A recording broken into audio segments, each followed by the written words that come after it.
சிறப்புகளையும் சரி அந்த பள்ளி படிச்சா என்னென்ன வாழ்க்கையில உயரலாங்கிறதையும் எடுத்து சொல்லி பள்ளிக்கூடத்துல சேர்க்கறதுக்கு சரி நம்ம ஒரு விழிப்புணர்வு தரலாம் ஐயா. கட்டாயம் தரலாம். வாங்க அம்மா போகலாம். போகலாம்.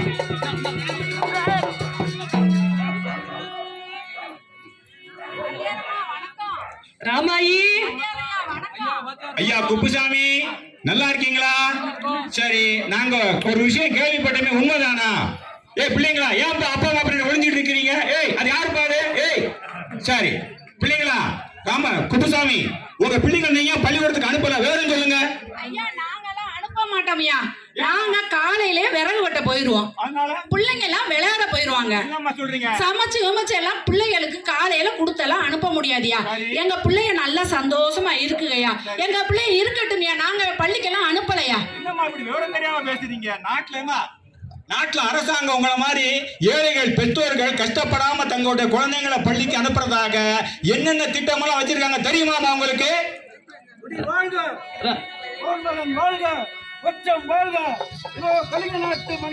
வருகிறார் வருகிறார் வருகிறார்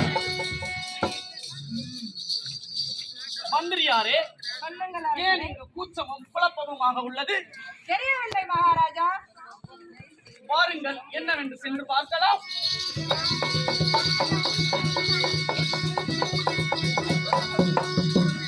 அதோ நம் மன்னர் வேண்டே வணக்கம். வணக்கம் அரசே. வணக்கம். அண்ணா வணக்கம். வாழ்க மக்கள். மகாராணியாரே வணக்கம். ஏன் இங்கு கூச்சமும் குழப்பமுமாக உள்ளது? மன்னா நம்ம ஊர்ல இருக்கக்கூடிய ராமாயி குப்புசாமி மகள்க பள்ளிக்கூடத்துக்கு வந்துட்டு இருந்தாங்க. இப்ப கொஞ்ச நாளா நம்ம பள்ளிக்கூடத்துக்கு வர்றதில்ல. அத பத்தி தான் நாங்க பேசுறதுக்காக வந்திருக்கோம் மன்னா. அப்பா, ஏன் குழந்தைகளை பள்ளிக்கு அனுப்பவில்லை? அது மிகவும் தவறாயிற்றே. மன்னா நாங்க 3 புள்ள இருக்குமா மன்னா. நாங்க 3 பிள்ளைகளையும் பள்ளிக்கூடத்துல செலவழிச்சு படிக்க வைக்க முடியாது மன்னா. அதனாலதான் அனுப்பல மன்னா. அரசே, ஆசிரியரே சொல்லுங்க மன்னா. அரசின் நலத்திட்டங்களை பற்றி குப்பனுக்கும் ராமாயிற்கும் தெளிவாக எடுத்து கூறுங்கள். அப்படியே செய்கிறேன் ஐயா. நம்மளுடைய அரசு பள்ளியில என்னென்ன நலத்திட்டம்லாம் இருக்குன்னு இப்ப ராமாயி சொல்றத கேட்டுக்கோ.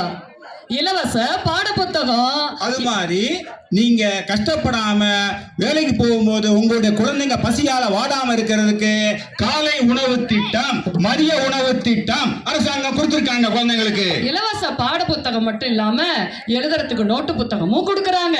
அது மாத்திரம் இல்லாம குழந்தைங்க வெயில்ல கால் சுடக்கூடாதுன்னு சொல்லிட்டு இலவச காலணி திட்டம் அரசாங்கம் கொடுத்திருக்காங்க. ஆமாங்க ஐயா. அப்புறம் என்னன்னா தெரியுமா கொடுக்கறாங்க? சீருடை, யூனிஃபார்ம் கொடுக்கறாங்க. ஐயா உங்க குழந்தைங்க வந்து ஸ்கூலுக்கு போறதுக்காக அரசாங்கம் மிதிவண்டி சைக்கிள் வழங்கி இருக்கிறாங்க. பஸ் சைக்கிள் வண்டி மட்டுமா? பஸ் கொடுக்கறாங்க, லேப்டாப் கொடுக்கறாங்க. ஐயா மடிக்கணி லேப்டாப் கூட கொடுக்கறாங்க அரசாங்கம். இன்னும் சொல்ல போனா பெண் குழந்தைகள் படித்து கல்லூரி கல்விக்கு போகும்போது மாதம் 1000 ரூபாய் அவர்கள் கணக்கில் வரவு வைக்கப்படுகிறது கல்வியை ஊக்குவிப்பதற்காக. அது மட்டும் இல்லாம நான் முதல்வன் திட்டத்துல உயர்கல்வி படிப்பதற்கான பயிற்சிகளும் வழங்குறாங்க. ஐயா இன்னும் கேட்டு ஆச்சரியப்படுவீங்க. ஏழை குழந்தைகள் அரசு பள்ளியில படிக்கக்கூடிய ஏழை குழந்தை